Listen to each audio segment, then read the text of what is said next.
Welcome to Tony Byrne's View with news you can use. Tony has over 32 years of experience as a chartered financial planner and wealth manager. Tony's passion is to help you retire early and live the life of your dreams with no financial worries. Now to today's episode. Is there a bubble in passive funds? For some time now, there's been a growing number of people voicing concerns that there is a bubble in passive funds. It is a growing debate about which even the experts do not agree. So nothing new there then.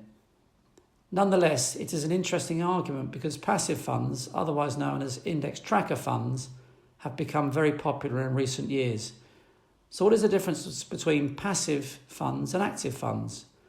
Well, a passive fund merely replicates the constituents of an index, such as the FTSE 100 share index. The manager invests in the same 100 companies that make up the index and doesn't conduct any research. So the costs are low, which is reflected in a lower annual management charge. An active fund, on the other hand, employs fund researchers to research shares and, hopefully, chooses stocks that will outperform the index. Unfortunately, only about a third of active funds outperform index tracker funds, hence the reason why the latter have become more popular in recent years, resulting in increasingly larger sums of money going into passive funds.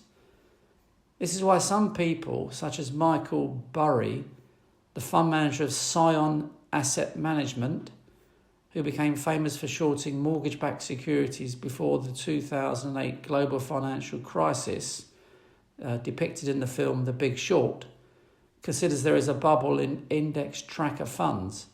His argument is that such funds' automated buying of large stocks mean that smaller value-type shares globally get ignored. I tend to agree with him. Once a share enters an index, such as Tesla joining the S&P 500 index recently, passive funds automatically buy the company's shares, despite the price being wildly overvalued already. The other thing to bear in mind is that no matter how low the charge is, a passive fund will always underperform the index, which of course suffers zero charges. We have ourselves favoured passive funds over recent years by recommending Parmenion strategic passive funds. However, we have recently launched our very own discretionary fund management service through our sister company, Minerva Money Management. We are open-minded about both passive and active funds, believing that the best active funds will outperform most passive funds. So we consider both types of funds and select the best one for each sector based on its returns net of charges. We also favour smaller and medium-sized companies globally. Make sense? We think so. The recent past performance of Minerva Money Management's CCM Intelligent Wealth Fund vindicates our approach. It is one of the best performing funds in the global sector over the last 12 months with a return of 21.9%. Source TrustNet.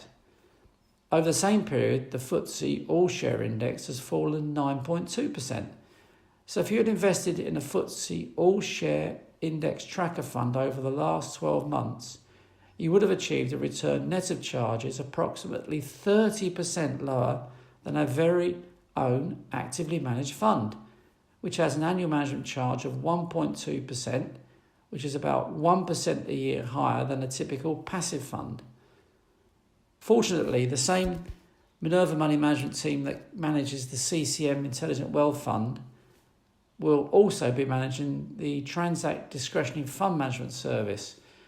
So if you haven't already chosen to invest in our new DFM proposition, what are you waiting for? You know it makes sense.